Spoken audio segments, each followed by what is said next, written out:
Hey guys, I'm going to show you the hips on my rose bush here. Now, the hips grow right behind the flower, and if it's been pollinated correctly, you'll get the hips to grow. Now, see this one here, the little marble-sized knob right there? That is a hip.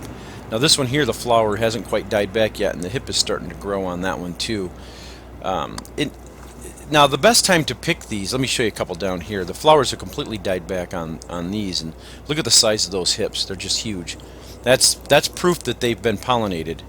And the best time to pick these, I always wait till after the first frost, and that will soften the hips up, and it's kind of a self-stratification is really what it is. And I will pick them off right after the first frost and pull them off and pull the seeds out and make rose hip tea. Look at these. I'm so bad. Look at that. That's last year's. I am so bad about pruning them. But anyways, I'm going to pull some of these hips off and take them inside, and I'm going to show you how I collect the seeds from them. Now, you can also make, I plan on doing a video on making rose hip tea also, so stay tuned for that. But this right now is not the time to pick them because here we are in late August. But I'm going to pull a couple off anyways just to show you the seeds, and just to kind of give you a heads up so when late fall does come that you'll know what to do with them. So let's take this inside, and I'm going to show you how to extract the seeds. Okay, so what I usually do is I take and cut off this old part here, like that.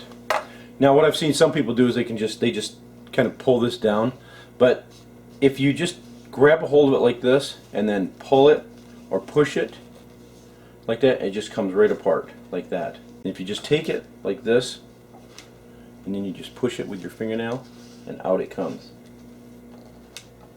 just like that. Now there'll be this kind of fibrous stuff, this hair, like that. It almost looks like kind of like fur. It's embedded within there, so you'll see the seeds just like that. Let me show you the seeds here. Okay, so I got 1, 2, 3, 4, 5, 6, 7, 8, 9, 10, 11, 12, 13, 14. I got 16 seeds right here.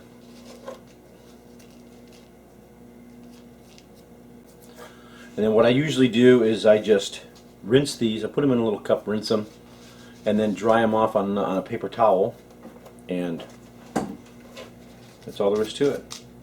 Okay, so once my seeds are all dry, I just take my little mini ziplock bag and I write on here exactly what it is.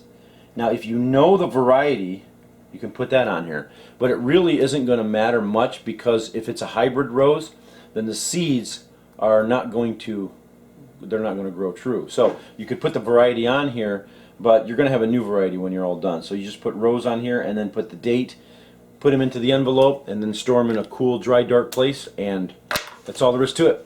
And lastly, there are a couple things I should point out. Number one, well, I mentioned this before, is to pick the hips at the right time of the year.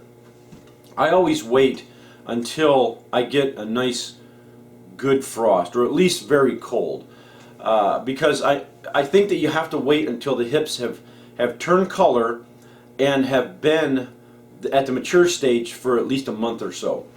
And for us, that's late October. I'm not saying that that's the right way to do it. I'm saying that that's the way that I was taught, and it seems to work for me. Now, when I say work, that's kind of subjective, because rose seeds are notoriously hard to germinate, and that's what I've heard, and that's been my experience.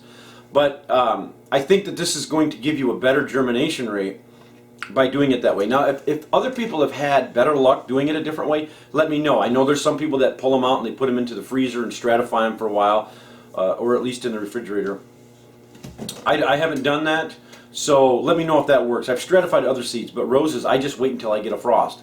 So I may, if you've had a different way of doing it and it works, let me know. I'd love to hear it.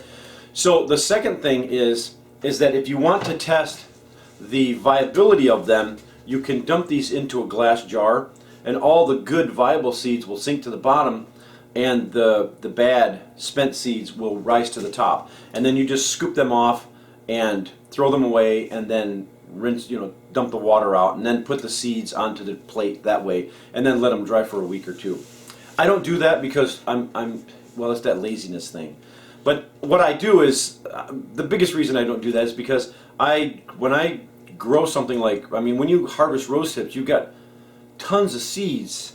Well, not tons, but you know what I'm saying. There's a lot of them. And I got to be careful when I say tons, because people go, you don't get 2,000 pounds of seed. When I germinate them and I have these seedlings, I don't like to just do 3 or 4 of them. I like to plant 10 or 15 of them and have 10 or 15 cups. And then I pick out the best looking out of the seedlings. And so I'll put 3 or 4 in 1 cup.